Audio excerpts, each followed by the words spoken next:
প্রিয় ভিউয়ার্স, আপনারা দেখছেন যে শহরের সব দোকানগুলো বা মার্কেটগুলো বন্ধ রয়েছে এবং সবাই মানছেন যে করোনা প্রতিরোধ করার জন্য সরকারের নির্দেশের সাথে একাত্মতা ঘোষণা করেছেন। একটু আগে যে ভিডিওটি দিয়েছিলাম আমরা সিলেটের প্রাণকেন্দ্র বন্দরবাজার থেকে, আর এখন আমরা ভিডিও দিচ্ছি জিন্দাবাজার থেকে। আপনাদেরকে দেখানোর চেষ্টা করছি, কিছু জায়গা আপনাদেরকে দেখাবো বর্তমানে রাস্তা এবং রাস্তার অবস্থা এবং পরিস্থিতি।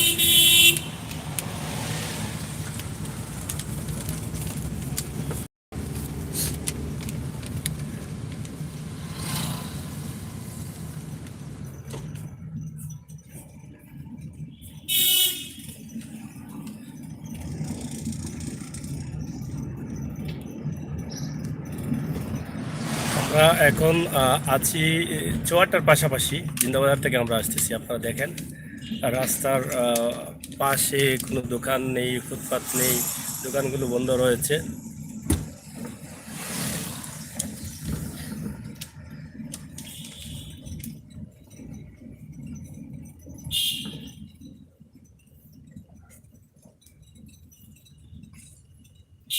এই করোনা ভাইরাস যাতে মহামারী আকারে রূপ না নেয় বাংলাদেশে, সেই বিষয়টা মাথায় রেখেই বাংলাদেশ সরকার যে সাধারণ ছুটি দিয়েছেন, প্রথমে 10 দিনে দিয়েছিলেন, পরবর্তীতে আরও 5 দিন বাড়িয়েছেন।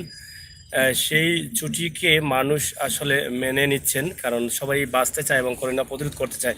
কিন্তু এখানে একটি বিষয় আছে, যেটা আমাদের খেটে খাওয়া মানুষ, দিনমজুর মানুষ যারা আছেন, যারা রিক্সা নিয়ে রাস্তায় নেমেছেন, তারা কিন্তু অনেকটা বিপাকে পড়েছেন। ইতিমধ্যে কোনো অনুদানও তারা পাচ্ছেন না সরকার থেকে অথবা সিটি কর্পোরেশন বা কোনো ধনী ব্যক্তির কাছ থেকে, যারা দেওয়ার সাধ্য আছে তারা পাচ্ছেন না। আসলে এই সংকটময় সময়ে কিন্তু আমাদের যাদের সাধ্য আছে দেওয়ার মতো, তারা কিন্তু এই সমস্ত শ্রমিক যারা আছেন, আমার নিজ নিজ এলাকা থেকে আপনারা নিজের আশপাশে যারা দিনমজুর, তাদেরকে কিন্তু কিছু কিছু করে হলে যদি সাহায্য করতে আসেন, তাহলে তো হয়তো আমাদের সবে মিলে সম্ভব হবে আমাদের করোনা প্রতিরোধ করা। আমরা চেষ্টা করতে হবে শ্রমিক ভাইদেরকে বাঁচিয়ে রাখার জন্য, তারা যেন মাঠে না নামে বা গাড়ি নিয়ে না বাইর হয়, সেটাই হবে আমাদের জন্য শুভ লক্ষণ। কিন্তু তারা পেটের দায়ে কিন্তু করোনাকে ভয় করলেও কিন্তু তারা মাঠে চলে আসবেন, আসলে কিন্তু এটা আমাদের জন্য শুভ লক্ষণ না।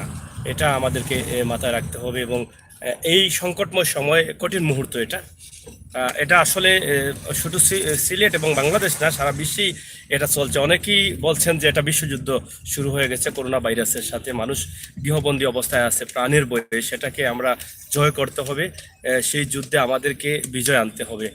কিন্তু মহান আল্লাহ রাব্বুল আলামিন যদি তিনি নিজে আমাদেরকে একটু দয়া করেন, তাহলে হয়তো বাঁচানো সম্ভব হবে। আর আমরা শুধু উসিল্লা করতাম, সেটাই আমরা সবে জানি এবং মহান আল্লাহ রাব্বুল আলামিনের কাছে সেটা চাওয়া। এভাবে কদিন চলবে আজ পর্যন্ত কেউ বলতে পারছেন না। সংশ্লিষ্ট দায়িত্বশীল যারা আছেন তারাও বলতে পারছেন না যে এভাবে লকডাউন কদিন থাকবে, সাধারণ ছুটি কদিন থাকবে। এবং এই ছুটি তো থাকবেই, কিন্তু যারা দিনমজুর তারা কিভাবে চলবেন, সে বিষয়টা আমাদের মাথায় নেওয়া উচিত। আমরা যে যেখান থেকে পারি তাদের পাশে দাঁড়ানো এই মুহূর্তে আমাদের খুবই জরুরি বলে আমরা মনে করছি। তো আসুন, আমাদের এই ক্লান্তি লগ্নে এখন যে সময়টা, এখন খুবই কঠিন সময়, মানুষের বাঁচার জন্য আসলে মানুষ কঠিন একটা পরীক্ষায় রয়েছেন। সেই পরীক্ষাতে জয় করার জন্য আমাদের যার যেভাবে সাধ্য আছে, সেই সাধ্য অনুযায়ী আমরা চেষ্টা করি তাদেরকে সহযোগিতা করার। প্রিয় ভিউয়ার্স, আমরা জিন্দাবাজার থেকে আম্বরখানা পর্যন্ত আপনাদেরকে লাইভটি দেখালাম। আশা করি আপনাদের ভালো লেগেছে। ভালো লাগাটাই কিন্তু আমাদের কাছে সার্থকতা। এখানে কি হচ্ছে, এখানে